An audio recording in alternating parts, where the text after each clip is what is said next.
Early on June 13, 2025, Israel's official government plane, known as Wing of Zion, departed from Ben Gurion Airport and landed in Athens, Greece.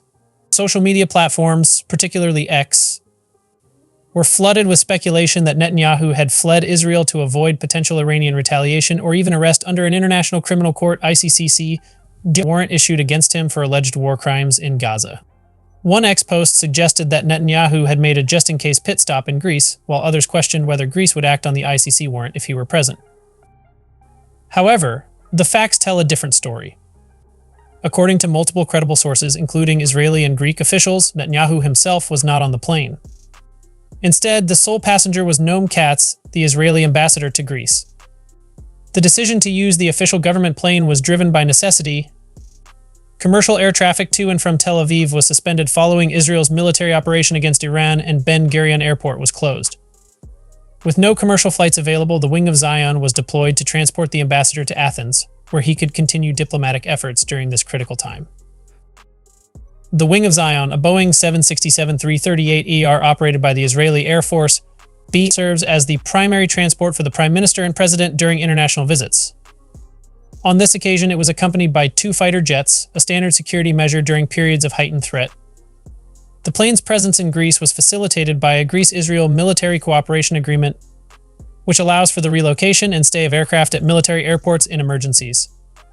After landing, the aircraft was positioned within the Athens Flight Information Region, FIR, a designated airspace for air traffic control services.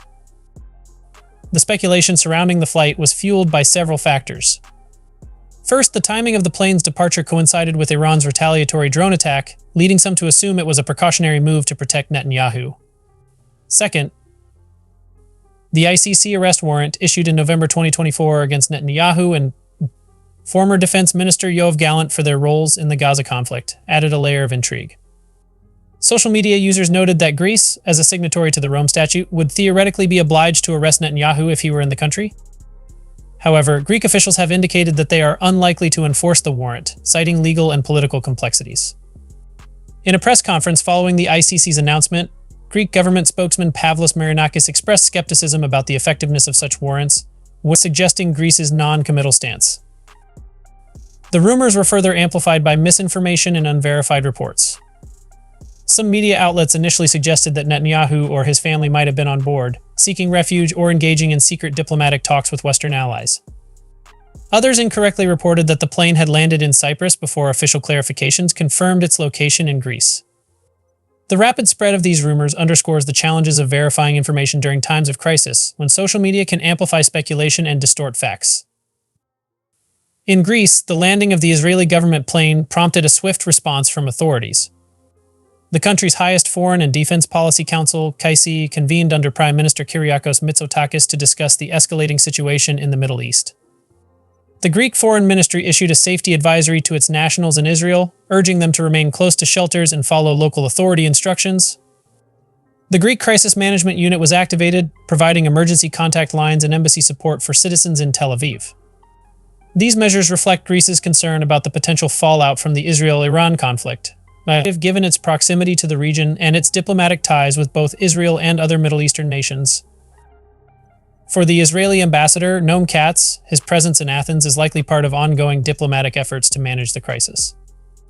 Greece has maintained close ties with Israel, strengthened by military and economic cooperation agreements. Athens could serve as a neutral venue for discussions or coordination with European partners, especially as the international community grapples with the implications of the Israel-Iran escalation. The ambassador's travel to Greece, while routine in diplomatic terms, took on heightened significance due to the extraordinary circumstances. The broader context of the Israel-Iran conflict adds urgency to this story. Israel's strikes targeted critical Iranian infrastructure, including the Natanz nuclear enrichment facility, which has long been a focal point of international concern. Iran's nuclear program, while not yet at weapons-grade levels, according to the International Atomic Energy Agency (IAEA), has raised alarms due to its high uranium stockpile. Israel views Iran's nuclear ambitions as an existential threat, a stance reiterated by Netanyahu in justifying the strikes. Iran, meanwhile, insists its program is for peaceful purposes but has vowed to retaliate, potentially targeting Israeli military or civilian sites. The economic fallout from the conflict is already evident. Oil prices surged over 10% following the strikes, with Brent crude stabilizing at around $74.47 per barrel, reflecting fears of disrupted supplies through the Strait of Hormuz, a critical oil choke point. Higher energy costs could drive inflation, impacting consumers and businesses worldwide. Stock markets saw declines, with investors turning to safe haven assets like gold, which hit a 2-month high. Internationally, reactions to the strikes and the plane incident are mixed. The United States has clarified that it was not involved in Israel's operation but supports its right to self-defense, with officials like Senator Marco Rubio emphasizing this stance. Former President Donald Trump praised the strikes as very successful and urged Iran to negotiate a nuclear deal. Saudi Arabia and China condemned Israel's actions, citing violations of international law, while the United Nations called for restraint to avoid a wider conflict. Analysts warned that the strikes could push Iran toward withdrawing from the Non-Proliferation Treaty (NPT), escalating the nuclear risk. The human toll of the conflict is palpable.